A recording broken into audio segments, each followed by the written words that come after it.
Have you ever pulled off the highway for a quick break at one of those massive truck stops or empty parking lots, thinking you'll just stretch your legs for 5 minutes, only to realize the silence around you feels way too heavy?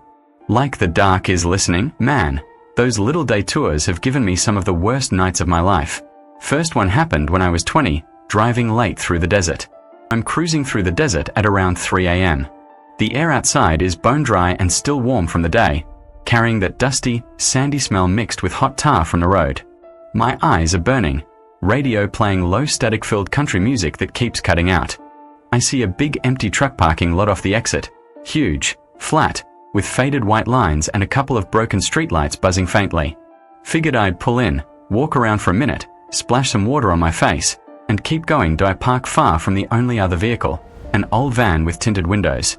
The second I step out, my sneakers crunch on the gravel and sand.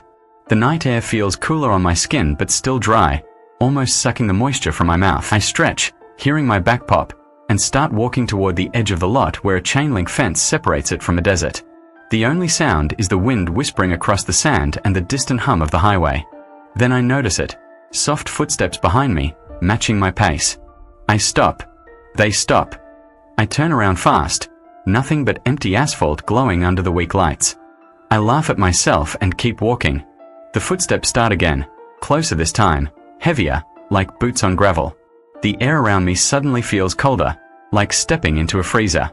I can smell something faint, old sweat and motor oil. I spin around again. Still nothing.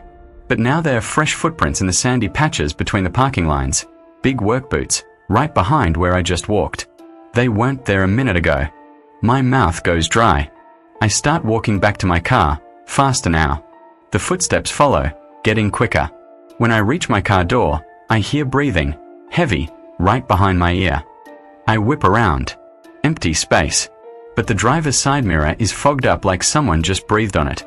I jump inside, lock the doors, and peel out. In the rear view, I swear I saw the van's door open for a second. But when I blinked, it was closed again.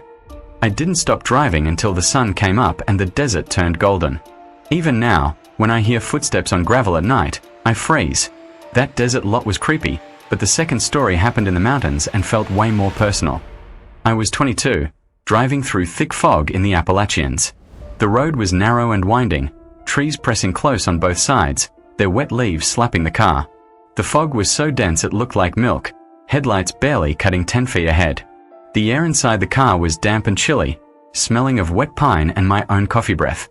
I spotted a scenic overlook pull-off and decided to stop for a minute to let the fog thin out. The overlook had a small gravel area, a wooden guardrail, and a view that was completely swallowed by white mist. I stepped out. The ground was slick with moisture, my shoes making wet crunching sounds. The air was freezing cold and heavy with that fresh, earthy rain smell mixed with something sharper, like wet stone. I walked to the guardrail, hearing only the drip-drip of water from the trees. Then I heard a soft voice calling my name from down in the fog below the cliff. Not loud, but clear. I leaned over the rail, heart picking up. The voice called again, closer, sounding exactly like my little brother's voice even though he was hundreds of miles away. The fog seemed to swirl and thicken around me, cold fingers brushing my arms. I backed up fast. That's when I saw wet handprints on the guardrail, small hands, like a child's, right where I had just been leaning. They hadn't been there seconds earlier. The voice called one more time, right behind me now. I ran to the car, slipped on the wet gravel, scrambled inside, and drove away with the fog still pressing against the windows like it was trying to get in. Later that night I called my brother. He had been sleeping the whole time. The handprints stayed in my mind for weeks. Wait until you hear this third one. It happened at an all-night laundromat in a small town I was passing through. It was around 1 a.m. I had been driving for hours and my clothes smelled like old car sweat. The laundromat was bright inside with buzzing white lights, rows of humming washers and dryers, and that strong detergent and fabric softener smell that almost burns your nose. Only one other person was there, an old woman folding clothes slowly in the corner. I loaded my machine, the coins clinking loud, and sat down on the plastic chair that stuck to my legs. The machines made a steady rumbling that vibrated through the floor. After a few minutes, the old woman looked up and smiled at me with yellow teeth. She said, "You look tired, son. Long drive." Her voice was raspy but kind. We chatted a bit. Then she asked me my name.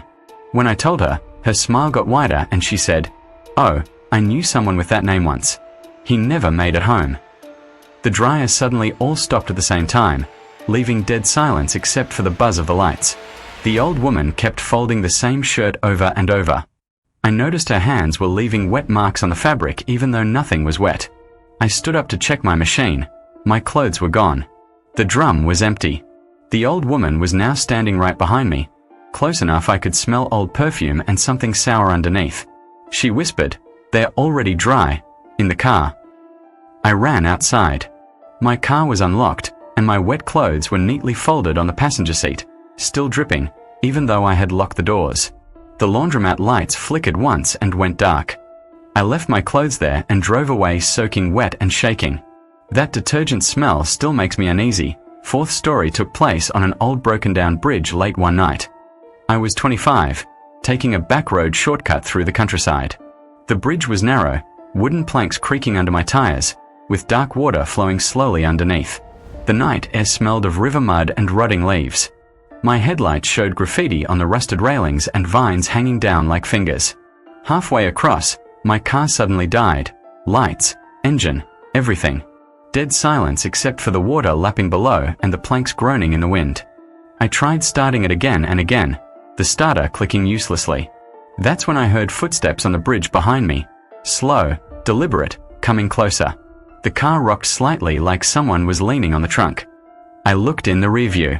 Nothing. But the footsteps stopped right outside my door. I could hear breathing.